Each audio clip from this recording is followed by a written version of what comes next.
अभी हम मौजूद हैं जोशीमठ सीमांत क्षेत्र की बात किया जाए, जिसे देवनगरी और पर्यटन नगरी के नाम से जाना जाता है। जोशीमठ से 35-40 किलोमीटर के दायरे पर एक गांव पड़ता है देवग्राम, जो काफी बड़ा क्षेत्र माना जाता है। अपने आप में काफी खूबसूरती बयां करता है उर्गुम वैली, जिसकी दुराई समुद्री तल से काफी देखी जाती है। आज हम मौजूद हैं भगवान कल्पेश्वर महादेव। भगवान कल्पेश्वर महादेव 12 ज्योतिर्लिंगों में एक ऐसा ज्योतिर्लिंग है हमारा, जिसकी 12 माह पूजा की जाती है। जो 12 माह हमारे जो दर्शनार्थी होते हैं उनके लिए खुला होता है। आज पवित्र महीना सोमवार है, सावन का पहला, तो सुबह 4 बजे से काफी भीड़ भाड़ देखी गई है भगवान कल्पेश्वर महादेव। कई कहानियां बताते हैं यहाँ के लोग, कई रहस्य छुपा है इस मंदिर के भीतर। उत्तराखंड को देवताओं की भूमि कहा जाता है। पहाड़ों के बीच बसे इस देवभूमि उत्तराखंड में कई प्रसिद्ध मंदिर हैं। चमोली जिले में प्रकृति और परमात्मा की विशेष कृपा बरसती है।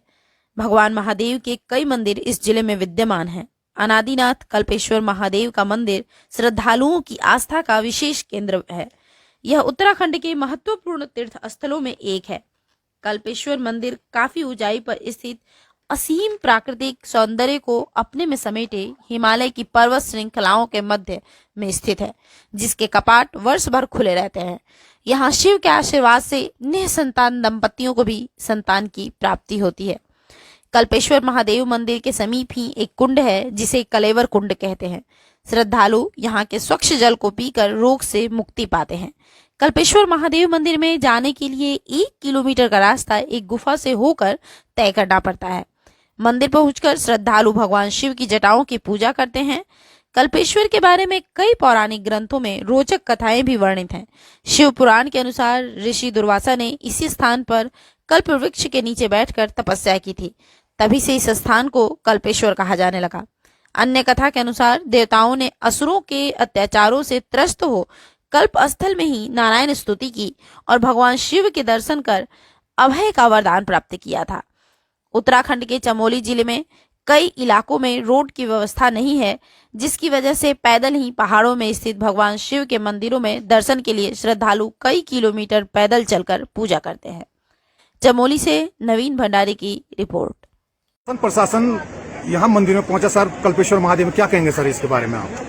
कल्पेश्वर महादेव की परंपरा रही है, हर सोमवार को यहाँ पे काफ़ी भीड़ रहती है, क्योंकि ये सावन का महीना है और इस टाइम पे भीड़ भी काफ़ी ज़्यादा होती थी।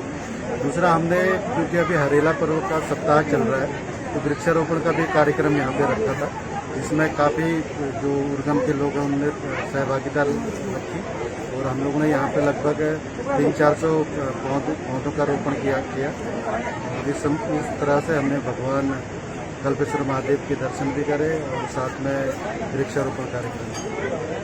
सर इस मंदिर का क्या महत्व है सर? यहाँ पर इतनी भीड़ क्यों लगी है सर? यहाँ पर पंच केदार में ये 5वां केदार है, जो कि 12 महीने खुला रहता है। 12 महीने इसलिए खुला रहता है क्योंकि शिव के मस्तक में गंगा विराजती है और इसी कारण कल्पेश्वर महादेव का यह मंदिर 12 महीने खुला रहता है। रोड से कितना किलोमीटर पे दूरी पे है सर ये मंदिर?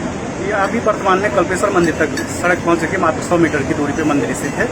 एक सवाल और है सर हमारा, शासन प्रशासन की बात की, जैसे शासन प्रशासन यहाँ पर पहुंचा सर, क्या कहेंगे सर इसके बारे में? क्यों पहुंचे यहाँ पर शासन प्रशासन? सर उप जिलाधिकारी जोशीमठ अभी यहाँ पहुंचे थे, जिन्होंने हरे पर्व पर स्थानीय वन विभाग के साथ वृक्षारोपण किया। यहाँ पे लगभग लोग कितने पेड़ लगाए गए सर वन विभाग के द्वारा? आज सर 40-50 पेड़ का वृक्षारोपण किया गया है। कितनी जगह की यारी जी, पहले अपना नाम बताइए और मंदिर का नाम बताइए। अभी तक कितनी भीड़ इस मंदिर में देखी गई है सुबह से? मेरा नाम भगवान सिंह नेगी, ग्राम देवग्राम, दुर्गम कल्पेश्वर का पुजारी। यहाँ पर सुबह से आज जो है सोमवार होने के कारण जो है सुबह से काफी भीड़ है। कम से कम जो है 1000 लोगों ने जो है यहाँ पर भगवान का दर्शन कर चुके हैं पंच केदारी में।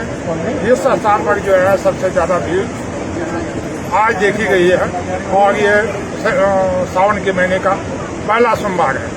सर एक सवाल है सर, पंच केदारों में एक केदार माना जाता है सर आपके कल्पेश्वर महादेव को, क्या कहेंगे सर इसके बारे में आप? इसके बारे में यह पंच केदारी में ये 5वां केदार तो है ही। यहाँ पर जो है पहले जो है केदारनाथ, इसके बाद मदमेश्वर, तुंगनाथ, रुद्रनाथ और कल्पनाथ, ये 5वां केदार है। यहाँ पर भगवान की जटा से विख्यात है भगवान शंकर। और जो है आप रुद्रनाथ में जाएंगे तो चेहरे से शेरम है भगवान शंकर का। आप तुंगनाथ में जाएंगे तो भुजा है, पटनेश्वर में जाएंगे मध्य भाग है, और केदारनाथ में जाएंगे तो कृष्ण भाग है। ये 5 आलय भगवान के हैं। मध्य में ईश्वर, तुंग ईश्वर, रुद्र कल्प महेश्वरम।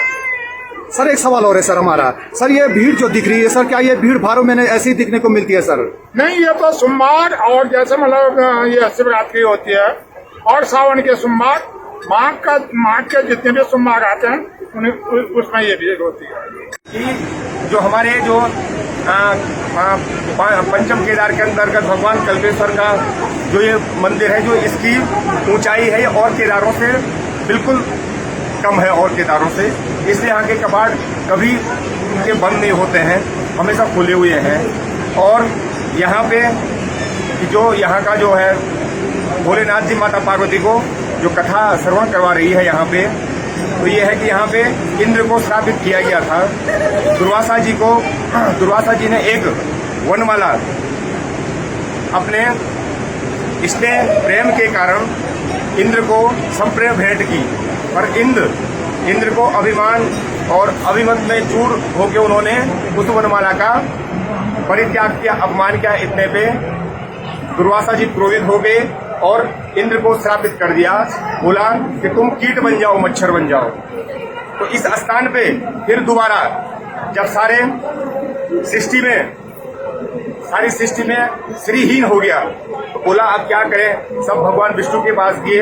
बोला कल्पनाथ जी की सारी देवताएं उनकी स्तुति करें, और फिर दोबारा इंद्र ने इस गुफा में बैठकर यहाँ पे भोलेनाथ जी, कल्पनाथ जी की आराधना, उनका चिंतन किया और उस कीट योनि से वो विमुक्त हुए। और जो यहाँ पे साक्षात, क्योंकि शिव बिना शक्ति के शिव अधूरे हैं, जब शक्ति नहीं तो शिव वैराग्य हो जाते हैं। तो जो ये मंदिर के ठीक सामने जो ये नदी बह रही है, तो इसका जो हमारे केदार खंड में जो इसका नाम है हिरणावती नदी। हिरण्यवर्णाम हिवर्ण सुवर्णम रस्ताम चंदा मृणवई, जो हिरण मतलब सोना, तो साक्षात मां शक्ति है। और शक्ति की आराधना करने से इस जल से जो भोलेनाथ जी का अभिषेक करता है तो उसकी सारी कामनाएं पूर्ण हो जाती है।